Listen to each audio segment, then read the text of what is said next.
সম্পর্কে জিজ্ঞাসা করা হলো, ইয়াসআলুনাকা আনিল খামরি ওয়াল মাইসির, যখন মদ সম্পর্কে জিজ্ঞাসা করা হলো, জুয়া সম্পর্কে জিজ্ঞাসা করা হলো, তখন আল্লাহ সুবহানাহু ওয়া তাআলা বলেন কুল ফীহিমা ইসমুন কাবীর, আপনি বলে দিন, আপনি তাদেরকে শুনিয়ে দিন, জানিয়ে দিন যে সেই মদ এবং জুয়ার মধ্যে রয়েছে, মদ এবং জুয়ার মধ্যে উপকার নেই, অপকারটি বেশি রয়েছে। আর আল্লাহ সুবহানাহু ওয়া তাআলা অন্য এক আয়াতের মধ্যে বলেন ইয়া আইয়ুহাল্লাযীনা আমানু ইন্নামাল খামরু ওয়াল মাইসিরু ওয়াল আনসাবু ওয়াল আসলাম রিজসুম মিন আমালিশ শাইতান ফাজতানিবু। আল্লাহ সুবহানাহু ওয়া তাআলা এই আয়াতের মধ্যে মুমিনদেরকে উদ্দেশ্য করে বলেন ইয়া আইয়ুহাল্লাযীনা আমানু, হে বিশ্বাসীগণেরা, হে ঈমানদারগণেরা, তুমি ইন্নামাল খামরু ওয়াল মাইসিরু ওয়াল আনসাব, নিশ্চয়ই মদ, জুয়া, লটারি এবং মূর্তি পূজার সমগ্র জিনিস, সমগ্র কর্ম শয়তানদের কর্ম, অতএব এই সমগ্র কর্ম থেকে তোমরা দূরে থাকো।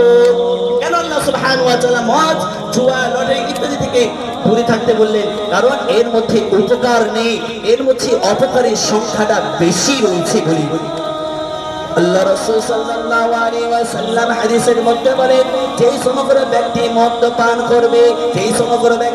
পান করবে, চাই সে বেশি পরিমাণ হোক কিংবা কম পরিমাণ হোক, সেই মদ সম্পূর্ণরূপে হারাম করে দেওয়া হয়েছে।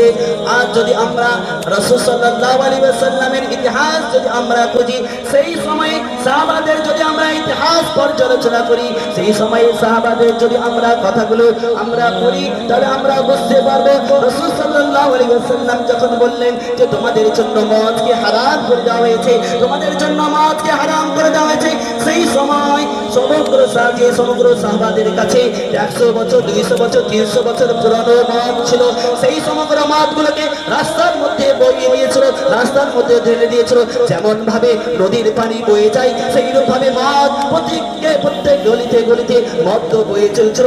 আর যদি আমরা আমাদের মুসলমান সমাজকে দেখি, আর যদি আমরা আমাদের মুসলিম ভাইদেরকে দেখি, তাহলে অধিকাংশই মুসলিম ভাই ঈদের সময় বা বিভিন্ন ধরনের ফেস্টিভ্যালের সময় আপনাদের গ্রামের পার্শ্ববর্তী জায়গা যে মদের কাউন্টার রয়েছে, সেই মদের কাউন্টারে গিয়ে লম্বা ধরে ভিড় লাগিয়ে সেই মদের কাউন্টার থেকে মদের বোতল নিয়ে এসে এই যে বাগান রয়েছে, পার্শ্ববর্তী বাগান, সেই বাগান কিংবা নদী ধারে গিয়ে মদের বোতল নিয়ে তার সাথে চাকনা নিয়ে মদ পান করে আসে। সেই মদ পান করে সে নিজের পয়সা দিয়ে মদ ক্রয় করে সেই মদ পান করে যখন বাড়িতে আসে, বাড়িতে আসার পরে সুখের শান্তির জীবনকে তারা বিনষ্ট করে দেয়। সেই স্ত্রীকে তারা গালি দেয়, স্ত্রীকে কখনো মা বলে দেয়, মাকে কখনো স্ত্রী বলে দেয়, ছেলেকে কখনো সালা বলে গালি দেয়, ছেলেকে কখনো আরো আদাস ভাবে বেভাস ভাবে গালি দিয়ে থাকে।